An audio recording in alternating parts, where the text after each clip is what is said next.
आज press conference घेतलेली आहे, काय आहे त्याच्याबद्दल सविस्तर सांगा. तुमचे नाव? ॲडव्होकेट समाधान उत्तम सुलाने आणि माझे सहकारी ॲडव्होकेट योगिता गाडे. प्रकरण असं आहे, वसंतराज सेठिया इन्फ्रास्ट्रक्चरचे मालक यांना फसवणूक केल्या संदर्भात आर्थिक गुन्हे शाखे येथे गुन्हा नोंद केलेला आहे वामन माड्याविरुद्ध.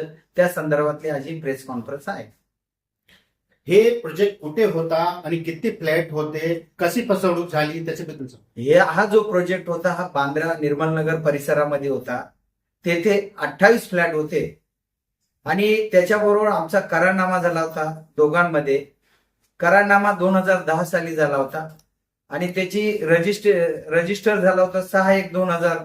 दोघांमध्ये 11 मध्ये पार्टनरशिप डीड झाली होती. त्या पार्टनरशिप डीड प्रमाणे 70% मी मालक होतो, म्हणजे विकास वसंतराज सेठिया, आणि 30% तो मालक होता. पण जे पार्टनरशिप डीड बनवले गेली होती त्याच्यामध्ये एक वाक्य महत्वाचं लिहिण्यात आलं होतं की कुठलाही माल वसंतराज सेठियाच्या संमतीशिवाय विकायचा नाही. यांनी हे माझे स्वतःचे 19 फ्लॅट आणि ते 8 फ्लॅट त्यांनी स्वतःच्या स्वार्थासाठी ते विकलेले आहेत.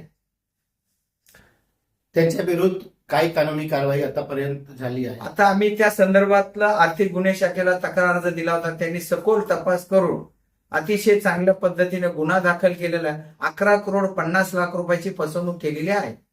त्यांच्या विरुद्ध आणखी काय तुमची मागणी आहे काय महाराष्ट्र शासनाकडे? महाराष्ट्र शासनाकडे आमची एवढी मागणी, असे जे लोक फसवणूक करतात सर्वसामान्य लोकांची आणि विकासकाची, यांच्याविरुद्ध कडक कारवाई व्हावी आणि याच्यासाठी स्पेशली अशा लोकांना परत एकदा जेलमध्ये टाकल्यानंतर परत त्यांना बाहेर यावं नाही यासाठी आपण प्रयत्न.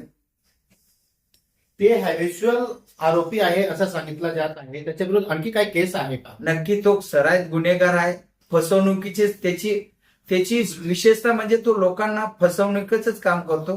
अनेक लोकांना त्यांनी फसवलेलं आहे. असे त्याच्याविरुद्ध 5 ते 6 गुन्हे फसवणुकीचेच आहेत. एक फ्लॅट 2-2 लोकांना 3-3 लोकांना विकतो तो.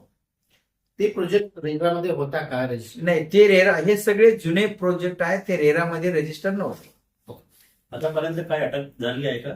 नाही, अजून त्यांना अटक झालेली नाहीये. आर्थिक गुन्हे शाखा त्याचा सखोल तपास करत आहे.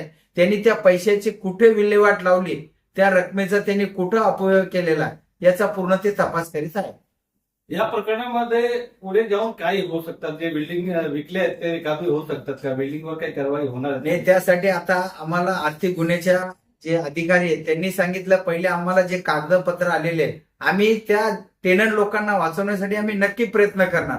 पण त्यांनी जी फसवणूक केलेली ती रक्कम आहे, त्या रकमेचा त्यांनी जो अपहार केलेला ती नक्की समोर येणं खूप काळाची गरज आहे. पण तुम्ही मागणी करणार आहेत का कारवाईसाठी? आम्ही सध्या आमची एवढीच विनंती राहणार आहे प्रशासनाला आणि पोलीस प्रशासनाला की यांनी जी फसवणूक केलेला तात्काळ अटक करावं, सत्य काय ते बाहेर यावं.